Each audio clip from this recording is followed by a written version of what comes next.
नमस्कार। बारिश के बाद अक्सर आकाश की तरफ नज़र उठती है, कारण हर कोई इंद्रधनुष को निहारना चाहता है। इसके रंगों में अजीब सी कशिश होती है, जिनके मोह से बच पाना असंभव होता है। अब रंगों के कई मायने होते हैं। एक चित्रकार इन्हीं रंगों को जीवित करता है। जब वह कैनवस पर रंग बिखेरता है तो एक जादूगर सा कार्य करता है और उसके जादू से हम सभी मंत्रमुग्ध हो जाते हैं। अस्तित्व के आज के अंक में आपकी मुलाकात करवाते हैं एक ऐसे ही चित्रकार से, परवीन गुप्ता जी। परवीन जी, आपका एक्सेप्टेड स्टूडियो में बहुत बहुत स्वागत है। नमस्कार। सबसे पहले आपका अभिनंदन और आपकी टीम का, जिन्होंने मुझे इस लायक समझा। आपको चित्रकारी की तरफ किसने प्रेरित किया? क्योंकि जम्मू में एक स्वस्थ परंपरा रही है चित्रकारी के हवाले से। जी जी। यहाँ पे संसार चंद बड़ू हुए हैं, जी जी। देवीदास जी हुए हैं, उसके बाद कितने ही नाम हाँ, मास्टर संसार चंद हैं, काफ़ी सारे हैं, उनके नाम पे गैलरी। रोहित वर्मा जी है, एक राष्ट्रीय स्तर पर नाम है। हाँ, टिक्कू हैं, स्कल्पचर है। अरविंद जी हैं जो स्कल्पचर आप जानते ही होंगे। उनको भी काफ़ी सारे आर्टिस्ट हैं जम्मू के। बिल्कुल। तो आपको किसने प्रेरित किया चित्रकला की तरफ? और वैसे ही जैसे छोटे होते हैं हम, तो फिर जैसे स्कूल टाइम में जैसे छोटे तो पेंसिल लेके पेपर पे ड्राइंग कुछ ना कुछ बनाते रहना। वैसे ही जैसे हम स्कूल जाते थे तो जैसे कंपटीशन वगैरह या कुछ भी होता था तो हम जैसे जितनी भी आप मेरी स्कूल की कॉपीज़ देखोगे या बुक्स देखोगे, उसमें जैसे पेंसिल से लेके कुछ ना कुछ जैसे आप बुक देखते हो तो उसमें तस्वीरें बनी होती हैं, चित्र बने होते हैं अलग अलग, तो उनको देख के थोड़ा मन करता था तो बनाते थे। फिर आहिस्ता आहिस्ता ऐसे ही इंटरेस्ट। और वैसे भी जहाँ मेरा स्कूल था तो उसके पास ही एक टेंपल है, मंदिर है। तो वहाँ पे एक वो पंडित ही जैसे मलकी होते हैं, तो वो वहाँ पे रहते थे, तो वो बड़ी अच्छी ड्राइंग करते थे। तो जैसे हमें हाफ डे होता था, छुट्टी होती थी, जो जैसे हम गुजरते हैं वहाँ से, तो काफ़ी बार मैंने उनको देखा बनाते हुए।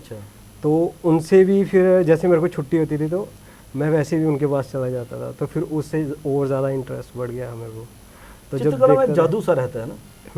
मैं दर्शकों के साथ एक बात साझी कर दूं कि जब भी मैं बचपन में चंदा मामा, गुड़िया पढ़ा करता था, नंदन पढ़ा करता था, तो उनमें जो कहानी के साथ चित्र बने होते थे, चित्र भी बने होते हैं, बहुत आकर्षित करते थे बचपन में। वही देख के फिर मन करता है कि मैं भी थोड़ा सा उसको वैसा प्रयास करूं बनाने का।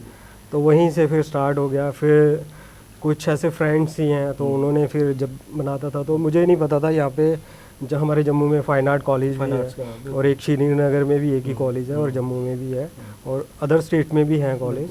पर जम्मू का भी मैक्सिमम लोगों को अभी इसके बारे में नहीं पता, फाइन आर्ट कॉलेज भी कुछ है। तो मुझे भी नहीं पता था, मुझे भी जैसे फ्रेंड सर्कल से आगे फिर उनके कलीग जैसे होते हैं, उन्होंने सजेशन किया कि तो ड्राइंग करता है, यहाँ पे फाइन आर्ट कॉलेज भी है। तो मैंने कहा मुझे तो नहीं पता। फिर जैसे मैंने विज़िट किया यहाँ पे, देखा, तो फिर मुझे भी लगा कि नहीं, मुझे भी थोड़ा सा सीखना चाहिए। जैसे मेरे स्टार्टिंग में जब मैंने जहाँ पे ज्वाइन किया था, जब मैंने इंटरव्यू वगैरह वो किया था यहाँ पे तो एडमिशन के लिए, तो पेरेंट्स नहीं मानते थे। मदर तो चलो फाइनेंशियल सिक्योरिटी नहीं ना, फाइनेंशियल भी थोड़ा सा कह सकते हो, पर तो जैसे मदर का तो फुल सपोर्ट रहा, फैमिली का सपोर्ट रहा। तो स्टार्टिंग में फादर ने थोड़ा सा वो किया, जैसे हर पेरेंट्स को होता है कि उसका बच्चा कुछ इंजीनियर करे, डॉक्टर करे, या कुछ जॉब होना चाहिए और फील्ड में जैसे वो सिक्योर हो। तो जैसे फाइन आर्ट का अभी किसी को पता नहीं है, तो वो ऐसे भी कोई आपको पूछता है तो आपका बच्चा क्या कर रहा है, तो वो कहते हैं कि फाइन आर्ट कर रहा है। तो वो क्या होता है? अच्छा, वो ड्राइंग करते हैं। जम्मू में दिक्कत है, अदरवाइज जो बाहर की स्टेट्स में, जैसे पर्टिकुलरली गुजरात में, बड़ौदा में, वहाँ पे तो एक मूवमेंट है। हाँ, मूवमेंट है। हर व्यक्ति को पता है कि इसका ये है, इसका ये है, फील्ड के हर फील्ड के बारे में। जैसे अभी यहाँ पे चल जाए तो अगर आपको बताओगे कि आप फाइन आर्ट से वो करते हो, अच्छा वो क्या होता है, उनको यही नहीं।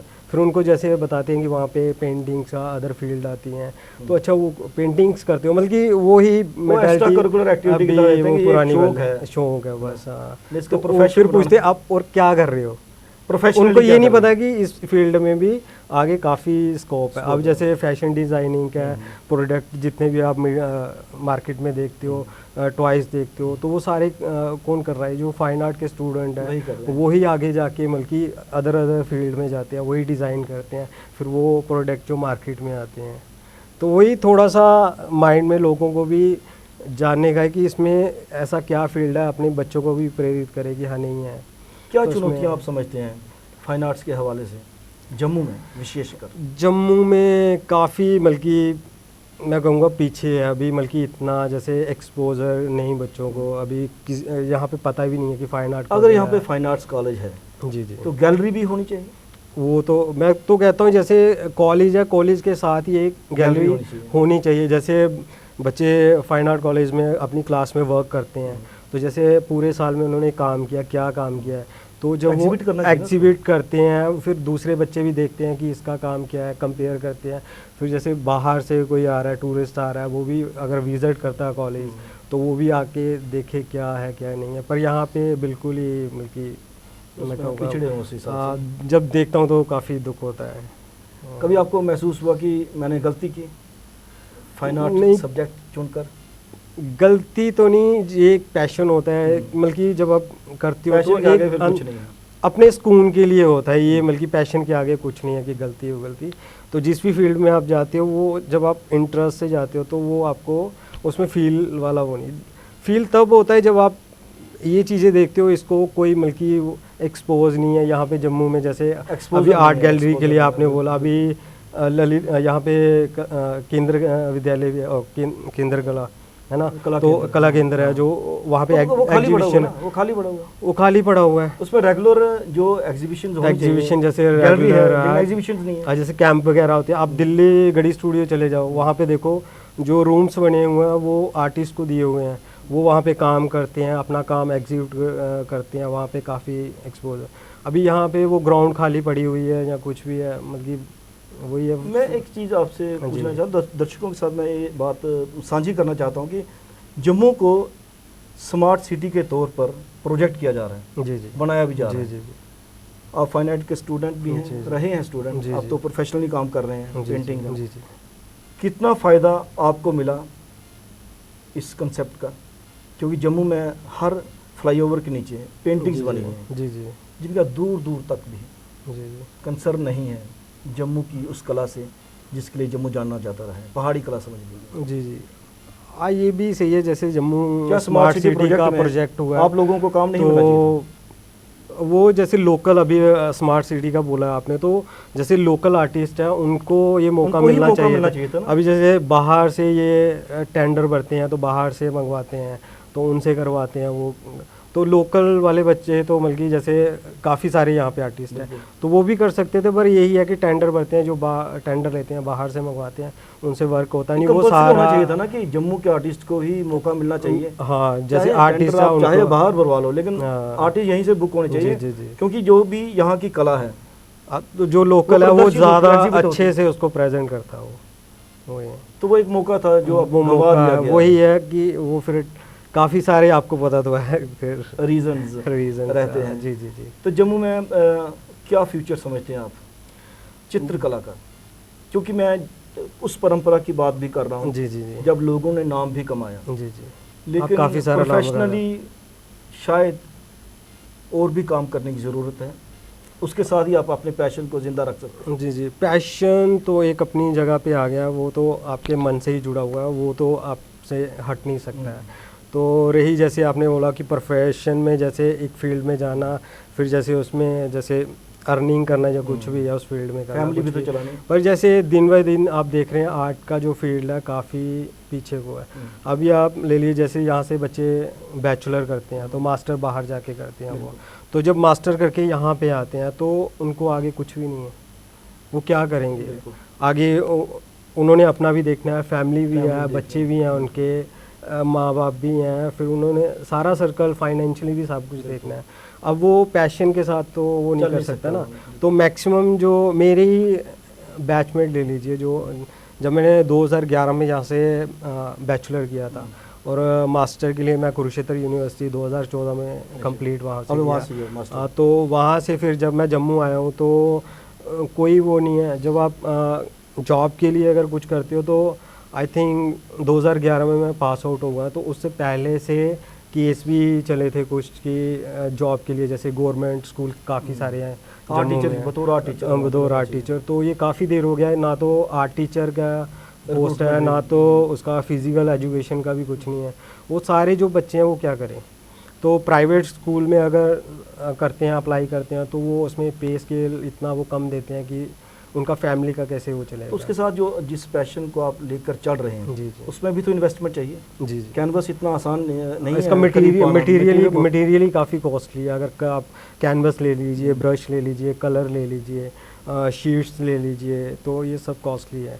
तो वो पैशन के साथ फिर आदमी एक पैशन और फाइनेंशियल को जब साथ में वो कंबाइन करता है तो वो कहीं ना कहीं पीछे फिर दिक्कत होती है। तो वो फिर बाहर की तरफ, अभी जैसे मेरे बैच के ही ले लो, सारे जो मेरे क्लासमेट हैं वो मैक्सिमम बाहर, और क्लासमेट के जो मेरे सीनियर हैं वो भी कोई दिल्ली है, गुड़गांव है, चंडीगढ़ है, आप तलाश रहे हैं काम। आप साउथर्न साइड पे चले जाओ, सारे बाहर ही हैं।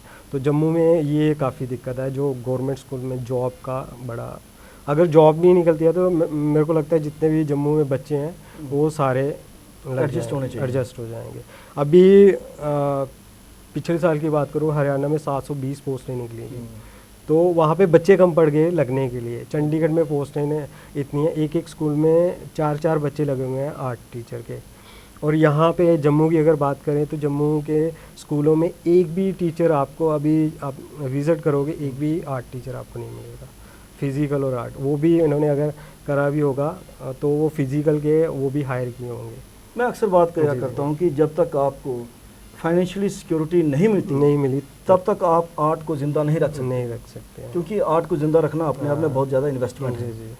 तो मुझे एक चीज़ बताइए कि आमतौर पर ये कहा जाता रहा है या फिर आउट ऑफ J&K ऐसा होता भी है कि प्राइवेट कलेक्शंस की बात की जाती है जहाँ से आर्टिस्ट अच्छा खासा पैसा कमाता भी है। जैसे मुंबई में जहांगीर आर्ट गैलरी है, वहाँ पे जब आर्टिस्ट एग्जिबिट करता है अपनी कला को तो लोग खरीदने वाले भी हैं, खरीदार भी हैं, जहाँ से उसको थोड़ी इनकम जनरेट हो जाती है। तो वो चाहता है कि एज प्रोफेशनल भी मैं अगर इसी को अडॉप्ट करता हूँ तो मेरा गुजारा चल सकता है। वही तो मैं चीज़ आपको बोल रहा हूँ, जो भी बच्चे यहाँ से कर रहे हैं वो बाहर की तरफ क्यों जा रहे हैं, क्योंकि वही बाहर फिर एग्जीबिशन काम करते हैं, तो फिर बाहर ही मुंबई में करेंगे, चंडीगढ़ में एग्जीबिट करेंगे, साउथ साइड में करेंगे, है ना, दिल्ली में काफ़ी गैलरी, प्राइवेट कलेक्शंस बल्कि वो बाहर ही काम कर रहे हैं। फिर जम्मू हमारा कहाँ गया, वो तो पीछे ही चला गया दिनों दिन, है ना। तो यही है कि जम्मू की गवर्नमेंट को भी इस बारे में ध्यान करना चाहिए कि उनका फाइनेंशियल भी देखा जाए, जैसे मतलब की पोस्टें निकाली जाएं तो वो यहाँ पे रह के भी काम कर सकते हैं। तो यहाँ पे जैसे कला केंद्र अपना यहाँ पे एग्जीबिशन करके विज़िट कर सकते हैं, जैसे टूरिस्ट आते हैं वो भी विज़िट कर सकते हैं। तो एक कल्चरल हब की तरह इस्टेब्लिश करना पड़ेगा। जी, जैसे दिल्ली में आप गढ़ी स्टूडियो ले लीजिए, उसके कंपैरिजन अगर जम्मू में भी जैसे कला केंद्र में किया जाए तो मेरे को लगता है काफ़ी अच्छा काम हो सकता है। कला केंद्र में बहुत बड़ी स्पेस भी है, यहाँ पे आप एग्जिबिट कर सकते हो, कैंप्स लगा सकते हो। जी यहाँ पे आर्ट के कैंप भी तो लगते हैं। आर्ट के कैंप भी लगते हैं, उससे कितना फ़ायदा होता है आर्टिस्ट को? अभी देख लीजिए आप, साल में अगर 1 या 2 कैंप हुआ तो अगर इतने बच्चे हैं तो एक कैंप में कम से कम 10 बच्चे होंगे, तो जम्मू में भी कम से कम 100-150 से ज़्यादा आर्टिस्ट बच्चे ही होंगे। अब आर्टिस्ट की बात करें तो वो भी काफ़ी सारे हैं। तो एक कैंप में अगर 10 बच्चे हैं तो एक साल में अगर एक कैंप हो रहा है तो उसमें क्या बेनिफिट होगा? आपका मीडियम ऑफ एक्सप्रेशन क्या है? मीडियम मेरा जो प्रोफेशनल ही है, बैचलर मैंने पेंटिंग से किया हुआ है, ग्रेजुएशन जम्मू यूनिवर्सिटी से, और मास्टर मैंने कुरुक्षेत्र यूनिवर्सिटी से किया था, और ग्राफिक फील्ड से किया था। जी। ग्राफिक्स भी तो काफ़ी अब मार्केट है। ग्राफिक भी एक मीडियम, जैसे एक डिजिटल आ जाता है, एक मैनुअल आ जाता है। तो इसमें ग्राफिक में क्या है कि इसमें मीडियम जैसे होता है और इसमें एसिडिक यूज़ होते हैं, बल्कि मटेरियल अलग अलग हो जाता है। जैसे आप ले लीजिए पेंटिंग है, तो पेंटिंग एक आपने कैनवस पे एक पेंटिंग तैयार किया, तो उसकी अगर आपने मल्टीपल कॉपी करनी है तो आप उसको स्कैन करके फ़ोटो क्लिक करके उसकी कॉपी करोगे, पर वो एक क्वालिटी का फ़र्क पड़ता है, जो ओरिजिनल है और कॉपी में फ़र्क है ना। तो इसमें ग्राफिक में क्या होता है, जो मैनुअल करते हैं हम, जैसे एक एचिंग प्लेट होता है, तो उसमें जैसे पेपर से पेंसिल से वर्क करते हैं, तो उसमें क्या होता है, हम नीडल से प्लेट पे, जिंक प्लेट होता है, उससे वर्क होता है। तो उसमें क्या होता है, उसमें जैसे वर्क नीडल से वर्क करते हैं तो केमिकल प्रोसीजर है, जैसे प्लेट लिया उस पर ग्राउंड लगाते हैं, उसमें भी सॉफ्ट ग्राउंड आता है, हार्ड ग्राउंड आता है, तो उसको कवर किया जाता है, जैसे एसिड उसको वाइट ना करे, जहाँ पे हमें डिज़ाइन चाहिए वही चीज़ बने, तो उसमें नीडल से फिर उसको काम किया जाता है। फिर रेशो के हिसाब से हम नाइट्रिक एसिड यूज़ करते हैं। अच्छा। तो सारा उसको technical हो गया। डिल्यूट टेक्निकली सारा है, तो डिल्यूशन करके फिर उसको जो भी डिज़ाइन, जैसे हमारे थॉट है, कुछ भी माइंड में जो इमेजिनेशन है, ड्राइंग है, तो उस पर हम बनाते हैं। फिर वो करके तो उसमें एसिड में टाइम टू टाइम से मिनट के हिसाब से, फिर शेडिंग का जैसे टोन निकालते हैं पेंटिंग में, तो फिर उसको सेकंड के हिसाब से डिप करना पड़ता है। ज़्यादा टफ नहीं है, ज़्यादा मुश्किल? थोड़ा मतलब कि कैलकुलेशन और मैथमेटिक्स आ गया इसमें। आज जब आप एक बार करते हो तो आपका इंटरेस्ट बनता जाता है। जब फर्स्ट टाइम कोई देखता है तो वो कन्फ्यूज होता है ये क्या है। तो इसमें ये भी है कि अगर आप प्लेट को ज़्यादा देर रख दोगे वो पूरी ब्लैक हो जाएगी। अच्छा। उसको कुछ दिखेगा नहीं। तो इसमें टाइमिंग का काफ़ी रोल है, एसिड का और टाइमिंग का जो रोल है वो। देखिए जैसे आप कैनवस पे काम कर रहे हैं तो कैनवस पे आपसे ब्रश गलत चल भी जाता है, जी जी, तो उसको आप मॉडिफाई कर सकते हैं, जी जी, है ना? जी जी। लेकिन जब आपने नीडल से काम कर दिया हाँ, तो उसको चेंज कर सकते हैं? इसमें भी कर सकते हैं। वो आर्टिस्ट पे है कि वो अगर ख़राब भी है तो उसको कैसे वो चेंज दे, उसको कैसे मोल्ड करता है, उसको कैसे रिदम में वो कर देता है। तो वो उसका जैसे कोई भी चीज़ कर रहा है, इमेजिनेशन कर रहा है, तो वो उसी चीज़ को बल्कि ट्रांसफ़र भी कुछ भी जैसे एक आर्टिस्ट है जब वो बनाना शुरू करता है तो शायद आपको लगेगी कि हाँ ये बना रहा है, पर वो ना बन के भी कुछ और चीज़ नया बन जाएगा, वो आपको भी नहीं पता चलेगा। पोर्ट्रेट का यहाँ पे एक दौर था कि पोर्ट्रेट बनाया करते थे लोग, तो पोर्ट्रेट से भी कमाई हो जाया करती जी थी। जी। जो साइन बोर्ड हुआ करते, साइन बोर्ड से भी पेंटर कभी कभार पैसा कमा लेते थे, उससे पैसा कमा के वो क्रिएटिव पेंटिंग की तरफ जाया करते थे। अब वो दौर भी नहीं रहा, अब फ्लेक्स का दौर आ गया। अब तो डिजिटल, जैसे आपने पहले बोला डिजिटल है, कॉपी लोग इजी मेथड यूज़ करते हैं। हाँ ये है तो चलो फोटो कॉपी मैं आपसे एक बात और सीखना चाहता था, जैसे जानना चाहता हूँ दर्शकों के हवाले से भी, जी जी जी, कि आजकल एक बाढ़ सी आ गई है सोशल मीडिया में, हर कोई पेंटर बना हुआ है, छोटे छोटे बच्चे भी जी जी जी, इतनी अच्छी पेंटिंग बना देते हैं कि आप उसको जज नहीं कर पाते कि ये पेंटिंग इसी बच्चे ने बनाई होगी, इतना डिटेल वर्क। तो मुझे लगता है कहीं ना कहीं वो ऐप्स का इस्तेमाल करते हैं, डिजिटल। जी जी जी जी, तो डिजिटल जो पेंटिंग है वो पकड़ी जाती है कि उसमें इतनी फाइन क्वालिटी आ जाती है, इतनी फाइन क्वालिटी आनी नहीं चाहिए। जो कैनवस में जो रफ रहता है, जो कोई आर्टिस्ट देखेगा वो पहचान जाता है ये कॉपी है या ओरिजिनल है या क्या है। आजकल जैसे आप अभी बताया कि बच्चे वो इतना फाइन वर्क करके, कुछ बच्चे ऐसे है भी हैं जो बल्कि बड़ा अच्छा काम करते हैं, उनको क्या है बाय बर्थ भी किसी को इतना होता है कि बिल्कुल भगवान का आशीर्वाद होता है कि वो बाय बर्थ ही इतना अच्छा काम करते हैं। कई बच्चे आजकल, मुझे दुख होता है जब मैं ये चीज़ देखता हूँ, अभी कुछ कॉलेज में भी मैंने देखा है, कुछ बच्चे वो कॉपी उठाएंगे, सेम वर्क वो कर देंगे और वो इंटरेस्ट के साथ वो चीज़ नहीं कर रहे हैं। जो अब तो फ़ोन आ गया, फ़ोन में देखते हैं, कॉपी करते हैं, वही चीज़ बना देते हैं, तो उनका जो इमेजिनेशन वर्क है वो स्ट्रॉन्ग नहीं होता है। अभी जैसे मैं 2020 से अभी फाइन आर्ट कॉलेज में टीचिंग कर रहा था एज ए टीचिंग असिस्टेंट, तो मेरा ग्राफिक मीडिया। तो बच्चों का रुझान कैसा है जब आप पढ़ाते हो? जी, तो बच्चों का क्या रुझान है? अभी जो बच्चे मैंने देखे हैं, कुछ बच्चे तो मन से काम करते हैं, कुछ बच्चे सिर्फ ये हैं कि हमें डिग्री चाहिए, अच्छा, कि हमने मास्टर बन गए हैं, वो प्रोफेशनल। तो उसके बाद फील्ड में क्या करना? फील्ड में वही, तो मैं बच्चों को जब देखता हूँ तो मुझे दुख होता है कि ये आगे जाके फिर क्या करेंगे। अभी ये फ़ोन से कॉपी करते हैं, उठा के बना देते हैं, तो एक बल्कि टीचर को एक वो समझते हैं कि इनको पता नहीं चलता, पर हमें सारा पता है कि ये चीज़ क्या कर रहे हैं, हम उनको समझाते भी हैं। अपनी इमेजिनेशन कहीं जब आप ये चीज़ करते हो तो आपका इमेजिनेशन पावर स्ट्रांग नहीं होता है उससे।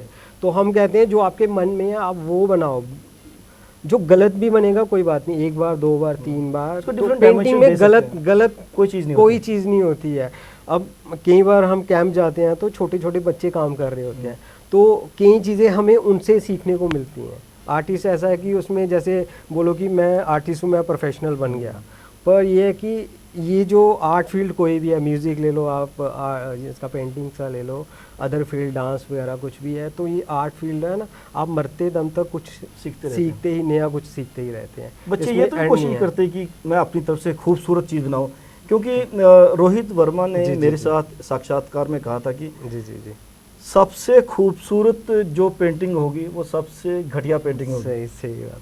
जो अच्छा चित्रकार है वो ये कहेगा सबसे खूबसूरत जो आपको पेंटिंग नजर आ रही है वो सबसे घटिया पेंटिंग है, क्यों उसमें अपनी इमेजिनेशन कुछ नहीं, इमेजिनेशन और जैसे उसका थॉट क्या है, वो क्या है, वो चीज़ उसको नहीं, वो अपनी तरफ से ये है कि अगर मैं उसकी आंख बना रहा हूँ तो ये सुंदर बननी चाहिए, पर उसमें सुंदर में भी अब आईज में प्रोसेस क्या है, क्यों है, जो फेस के इम्प्रेशन है वही चीज़ आपको बता रहे हैं। आप खुश हैं, आप दुखी हैं, आप सैड हैं, अंदर से परेशान है, वो सारा आपके फेस से ही जो पेंटिंग में बना होता है वही झलका देता है। जो उसका मूवमेंट रिदम होता है वही बता देता है। आपको कौन पेंटर? तो अभी रोहित सर का आपने नाम लिया, वो मेरे टीचर ही हैं, ग्रेजुएशन मैंने उनके अंडर, वो तो काफ़ी मतलब, तो उनका मैं स्टूडेंट भी हूँ, तो एज ए उनके साथ मैंने टीचर वर्क भी किया हुआ है कॉलेज में अभी रिसेंट। आपको कौन सा पेंटर सबसे अच्छा लगता है, इंडियन, बाहर का, कोई भी जिसने प्रभावित किया हो?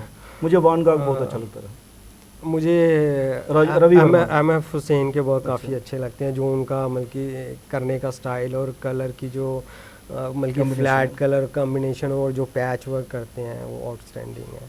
उनके बारे में काफ़ी कंट्रोवर्सी भी चली थी इंडिया में। नहीं, वो अलग चीज़ है, चलो एज आर्टिस्ट तो उनका थॉट क्या था बनाने का, पर वो लोग देखिए फिल्म पोस्टर बनाते उन्होंने कितनी, जैसे अभी आपने बोला कमर्शियल से वो सीधा यहाँ पे आए थे। कमर्शियल वाला तो वो तो अलग चीज़ है, वो पैसा कमाने के लिए वो आ गया आपका कमर्शियल पैसा जैसे फाइनेंशियली, और ये आपका एक प्रोफेशनल वो आ गया आपका अपने क्रिएटिव इंस्टिंक्ट को सेटिस्फाई करने के लिए। जी जी जी। चलो उम्मीद करेंगे कि सरकार भी थोड़ा कलाकारों के प्रति जागरूक होगी और उन्हें कम से कम फाइनेंशियल सिक्योरिटी तो दे पाए, चाहे जॉब्स के माध्यम से या लगातार एग्जीबिशंस के माध्यम से, और उनकी पेंटिंग्स को खरीद कर प्राइवेट कलेक्शन भी हो ताकि उनका गुजारा भी चल पाए। जी जी। आप एक्चुअल स्टूडियो में आपका बहुत बहुत धन्यवाद। ओके, शुक्रिया सर। अस्तित्व के इस अंक में आपने बातचीत सुनी युवा चित्रकार प्रवीण गुप्ता जी से। उन्होंने कहा कि चित्रकला करना, चित्रकारी एक पैशन तो है, लेकिन पैशन के साथ साथ घर का खर्चा उठाना, परिवार चलाना, वह भी बहुत आवश्यक हो जाता है, और सरकार को इस तरफ थोड़ा ध्यान देना भी चाहिए। जॉब ना सही, लेकिन उन्हें वो गैलरीज उपलब्ध होनी चाहिए जहाँ से उनके क्रिएटिव वर्क्स प्राइवेट कलेक्शन की तरह उठाए जाएं, ताकि उनको थोड़ी आमदनी भी हो सके। कैमरा पर्सन करण सिंह के साथ राजेश्वर सिंह राजू को अब दीजिए इजाज़त। नमस्कार।